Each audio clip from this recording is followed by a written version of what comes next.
Hello दोस्तों, नमस्ते। आज की कहानी है उपहार। रीना हमेशा अपने मामा की बेटी सुरभि की उतरन उपहार स्वरूप पहनती रही। लेकिन सुरभि की शादी पर रीना ने अपनी उतरन सुरभि को उपहार में क्यों दे दी? रीना के माता पिता की मृत्यु हो जाने के बाद उसके मामा उसे अपने साथ ले आए। उसके परिवार में उसकी देखभाल करने वाला कोई नहीं था, क्योंकि उसकी दादी बाबा की मृत्यु पहले ही हो चुकी थी और क्योंकि उसके पिता अपने परिवार के अकेले बेटे थे, इसलिए उसकी चाची चाचा ताऊ ताई वगैरह भी कोई नहीं थे जो उसकी देखभाल कर सकें। इसलिए मामा के घर जाने के अलावा उसके पास कोई दूसरा ठिकाना नहीं था। 8 साल की रीना को देखकर मामी मुंह सिकोड़ कर बोली, कैसी अभागी है, माँ बाप को खा गई और अब हमारे सिर पर बोझ बनकर आ गई। हम अपने बच्चों को देखेंगे कि इसे।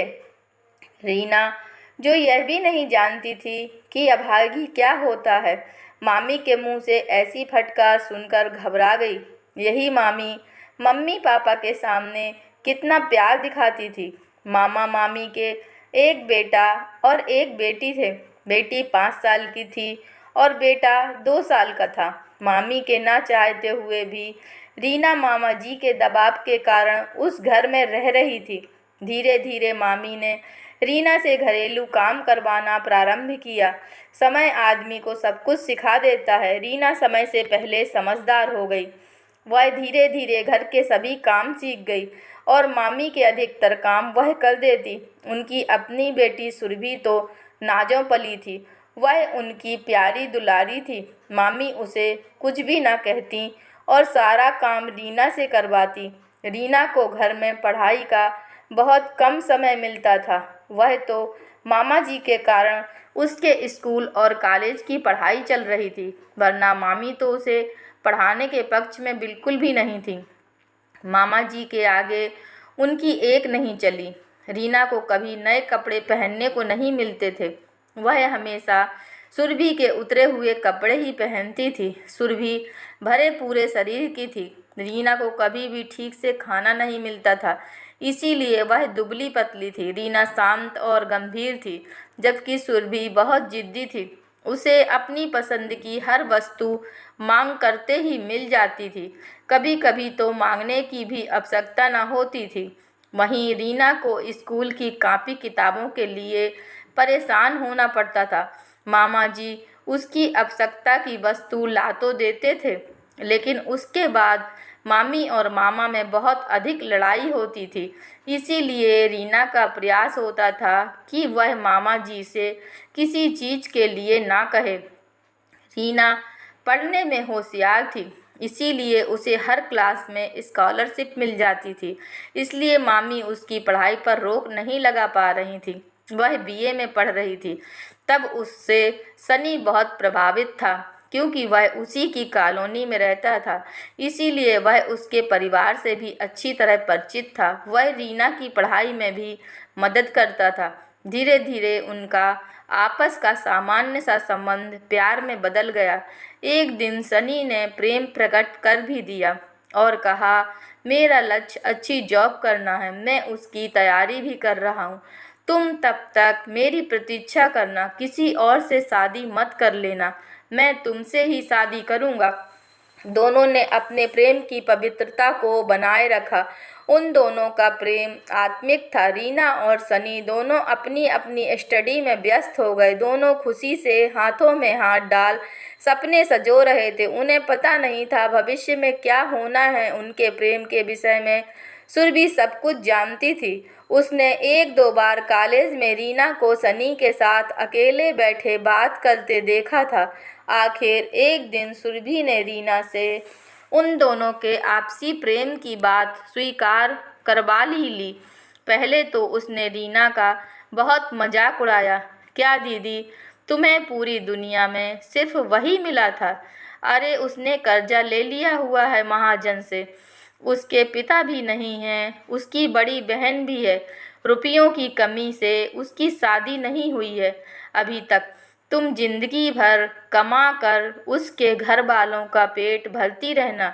रीना ने उससे बहस करना उचित नहीं समझा और कहा, अच्छा जाने दो, छोड़ो इस बात को। तुम मुझसे वादा करो कि घर में किसी को सनी के बारे में नहीं बताओगी। तुम कहती हो तो वादा करती हूँ, जब तक तुम नहीं कहोगी मैं किसी को नहीं बताऊंगी। एक दिन रीना जब घर पहुंची तो उसने सनी की माँ को अपने घर से निकलते हुए देखा। उसने सनी की माँ के पैर छुए तो उन्होंने कहा, खुश रहो बेटी, कभी हमारे घर भी आना, अब तो तुम हमारी रिश्तेदार बनने वाली हो। रीना कोई बात समझ में नहीं आई कि उन्होंने ऐसा क्यों कहा कि तुम हमारी रिश्तेदार बनने वाली हो, जबकि मैं तो उनके परिवार की सदस्य बनने वाली हूँ। तभी सुरभि वहाँ मटकती हुई आई और बोली, देखो दीदी, यह चेन बताओ कैसी है, मुझे कहाँ से मिली? क्या मामी ने नई बनवाई है तुम्हारे लिए? ना चाहते हुए भी रीना ने पूछा। नहीं, मेरी ससुराल से सनी की मम्मी जी देकर गई हैं। क्या? तुम्हारी ससुराल? सनी की मम्मी जी? मैं कुछ समझी नहीं। तुम्हारी ससुराल से सनी की माँ का क्या संबंध? और तुम्हारी शादी कब तय हुई? सुरभि ने कहा। आज यह सुनकर रीना तो सन्न रह गई। यह क्या हो गया? सनी की माँ ने तिलक, रिंग सेरेमनी और विवाह सब एक ही दिन तय किया है। अब मैं क्या कर सकती थी दीदी? परंतु तुम जानती हो सुरभि कि सनी मुझसे प्यार करता है और वह तो तुम्हारे स्तर का भी नहीं था। अरे दीदी, वह तो तब की बात थी। अब वह अधिकारी बनने के बाद उसके परिवार की स्थिति ऐसे ही सुधर जाएगी और उसकी बहन की शादी हमारी शादी से पहले हो जाएगी।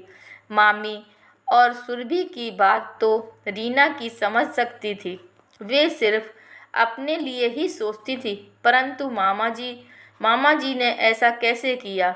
माना उन्हें मेरे और सनी के संबंध की जानकारी नहीं थी, परंतु मैं सुरभि से बड़ी हूँ, इसलिए उन्हें पहले मेरे विवाह के लिए सोचना चाहिए था।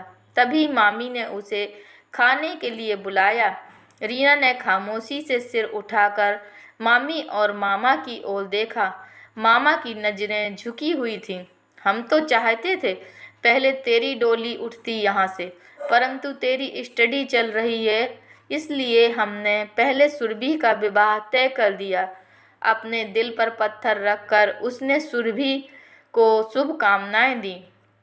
वह समझ नहीं पा रही थी कि सनी ने कैसे हाँ कर दी। फिर सुरभि ने उसे बताया कि सनी तो इस विवाह के लिए तैयार ही नहीं था। उसने अपने घर वालों को भी रीना के विषय में ही बताया था। मामा मामी से भी वह रीना से विवाह करने की बात ही कह रहा था, परंतु सुरभि से विवाह करने पर उसकी बहन के विवाह की जिम्मेदारी मामा मामी ने अपने ऊपर ले ली थी। इस बात से सनी को झुकने पर मजबूर कर दिया। वह अपनी बहन के सुनहरे भविष्य के लिए बिक गया था। मामा ने अपने परिचय क्षेत्र में अच्छे लड़के से उसका विवाह करवा दिया और उनके द्वारा मांगी गई दहेज की राशि मामा मामी ने स्वयं दे दी। विवाह के बाद विदाई के पहले जब दूल्हा दुल्हन सभी बड़ों का आशीर्वाद ले रहे थे, तब सुरभि ने आगे बढ़कर रीना को प्रणाम किया और कहा, दीदी आशीर्वाद दो। आशीर्वाद के रूप में तुम मुझे क्या उपहार दे रही हो? सभी कुछ न कुछ उपहार दे रहे हैं, तुम भी तो दो। रीना ने कहा, मैं तो तुम्हें पहले ही उपहार दे चुकी हूँ। सनी को ही मेरी ओर से दिया उपहार समझ लो। जिंदगी भर मैं तुम्हारी उतरन उपहार के रूप में पहनती रही और अब से मैं अपनी उतरन उपहार के स्वरूप में तुम्हें पूरी जिंदगी के लिए देती हूँ। इतना कहकर भी न आगे बढ़ गई और सुरभि उसे क्रोध से देखती रह गई। दोस्तों, अगर यह कहानी आपको पसंद आई है तो कृपया लाइक कीजिए, शेयर कीजिए और अगर चैनल पर नए हैं तो कृपया चैनल को सब्सक्राइब कीजिए। धन्यवाद।